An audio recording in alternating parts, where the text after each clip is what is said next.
मेहनत का फल। एक गांव में दो मित्र नकुल और सोहन रहते थे।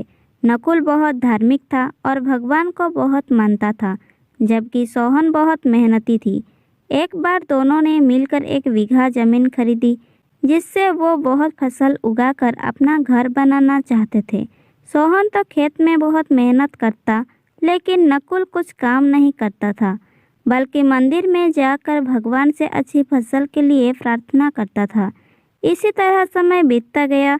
कुछ समय बाद खेत की फसल पककर तैयार हो गई, जिसको दोनों ने बाजार ले जाकर बेच दिया और उनको अच्छा पैसा मिला। घर आकर सोहन ने नकुल को कहा कि इस धन का ज़्यादा हिस्सा मुझे मिलेगा, क्योंकि मैंने खेत में ज़्यादा मेहनत की है।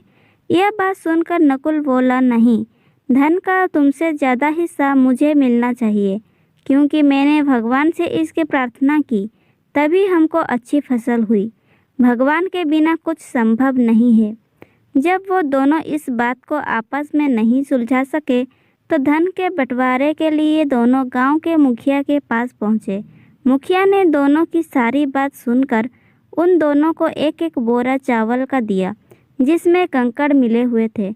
मुखिया ने कहा कि कल सुबह तक तुम दोनों को इससे चावल और कंकड़ अलग करके लाने हैं, तब मैं निर्णय करूंगा कि इस धन का ज़्यादा हिस्सा किसको मिलना चाहिए। दोनों चावल की बोरी लेकर अपने घर चले गए। सोहन ने रात भर जागकर चावल और कंकड़ को अलग किया, लेकिन नकुल चावल की बोरी को लेकर मंदिर में गया और भगवान से चावल में से कंकड़ अलग करने के लिए प्रार्थना की।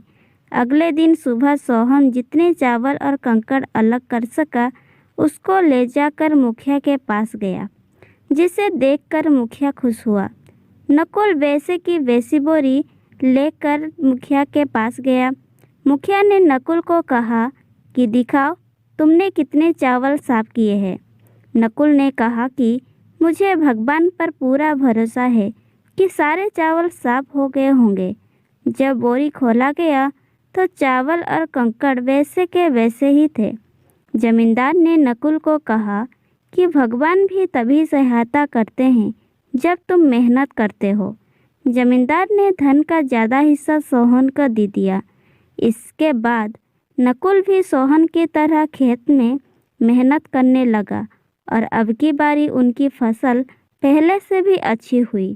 इस कहानी से हमें यह सीख मिलती है कि हमें कभी भी भगवान के भरोसे नहीं बैठना चाहिए। हमें सफलता प्राप्त करने के लिए मेहनत करनी चाहिए। कहानी अगर अच्छी लगी, लाइक, कमेंट और शेयर ज़रूर करना। ऐसे ही कहानियाँ सुनने के लिए हमारे चैनल को सब्सक्राइब करना ना भूलें। कहानी सुनने के लिए आप सभी का बहुत बहुत धन्यवाद।